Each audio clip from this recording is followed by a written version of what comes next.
కాంగ్రెస్ పాలనలో నేడు రాష్ట్రం బందీఖానా అయింది. బీఆర్ఎస్ నేత బీఆర్ఎస్వి రాష్ట్ర అధ్యక్షుడు గెల్లు శ్రీనివాస్ యాదవ్ ను పోలీసులు హౌస్ అరెస్ట్ చేశారు.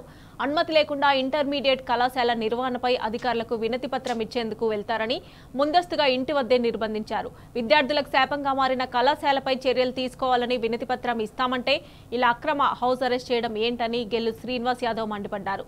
కాంగ్రెస్ ప్రభుత్వం వచ్చాక ఇంటర్మీడియట్ విద్య ఇష్టారాజ్యంగా తయారైందని మండిపడ్డారు. హైదరాబాద్ లో 200లకు పైగా అనుమతి లేని కాలేజీలు నడుస్తున్నాయని వాటిపై తక్షణమే విజిలెన్స్ విచారణ జరిపించాలని గెల్లు శ్రీనివాస్ యాదవ్ డిమాండ్ చేశారు.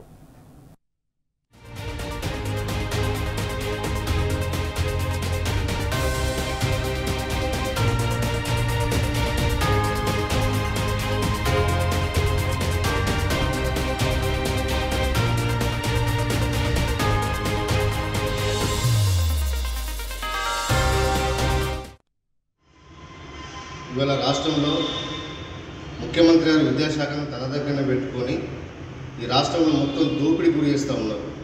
ఈ సంవత్సరం ముఖ్యమంత్రి గారు రేవంత్ రెడ్డి గారు బాధ్యతలు తీసుకున్న తర్వాత ఇంటర్మీడియట్ విద్య పేరు మీద ఇవాళ కార్పొరేట్ కళాశాలలు పుట్టగొడుగులాగా ఈ సంవత్సరం పుట్టుకొచ్చింది. అనుమతి లేకుండా ఇవాళ కాలేజీలు నిర్వహిస్తూ ఉన్నారు.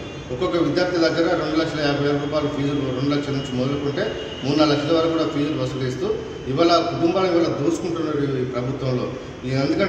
అందుకే మేము ప్రభుత్వం డిమాండ్ ఇస్తున్నాం. ఒక విద్యాశాఖ మంత్రిని నియమించండి, విద్యార్థుల సమస్యల మీద నిరంతరం పర్యవేక్షణ చేస్తారు, సమస్యలు పరిష్కరిస్తారని చెప్పి గత సంవత్సరం 14 నెలల కాలంగా ఈ రాష్ట్ర ప్రభుత్వాన్ని డిమాండ్ ఇస్తున్నప్పుడు కూడా ఇవాళ ఒక విద్యాశాఖ మంత్రి నిర్వహించకపోవడం వల్ల విద్యార్థులు చాలా నష్టపోతున్నారు. ఆర్థికంగా వాళ్ళ కుటుంబాలు ఇవాళ దివాళా తీస్తూ ఉన్నాయి. ఇవాళ ఈ రాష్ట్రంలో బన్సల్ అనే పేరు మీద, ఫిడ్జీ పేరు మీద, ఫిజిక్స్ వాళ్ళ పేరు మీద, శ్రీచందన కళాశాలలు, నారాయణ కళాశాలలు ఇట్లా అక్రమంగా మొత్తం కార్పొరేట్ కళాశాలలు, రెసిడెన్సీ పేరు మీద, అవినాష్ కాలేజీల పేరు మీద ఘోరమైన మొత్తం దోపిడీ జరుగుతూ ఉన్నది.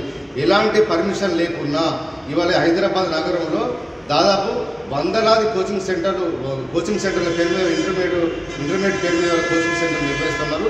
విద్యార్థులను దోసుకుంటున్నారు. ప్రభుత్వ విద్యను కొద్దిగా పక్కన పెడుతూ ప్రభుత్వ ఇంటర్మీడియట్ జూనియర్ కళాశాలలో వసతులు కల్పించకుండా, సరైన ఫ్యాకల్టీ నియమించకుండా, పర్యవేక్షణ లేకుండా ఇవాళ వదిలిపెట్టడం వల్ల ఇవాళ కార్పొరేట్ కళాశాలలో విద్యార్థులందరూ చేరిన ఇవాళ ఆర్థికంగా నష్టపోతూ కూడా ఈ ప్రభుత్వానికి చీమగుట్టినట్టు కూడా అవుతున్నది. ఇదే అంశం మీద బీఆర్ఎస్ ఆధ్వర్యంలో ఇవాళ intermediate board secretary, intermediate board commissioner గారు కృష్ణాదిత్య గారికి ఇవాళ వినతి పత్రం ఇస్తామని చెప్పి అనుకున్నాము. అంతే, అసలు మేము ఎలాంటి ప్రోగ్రామ్ కూడా చేసుకోవాలి.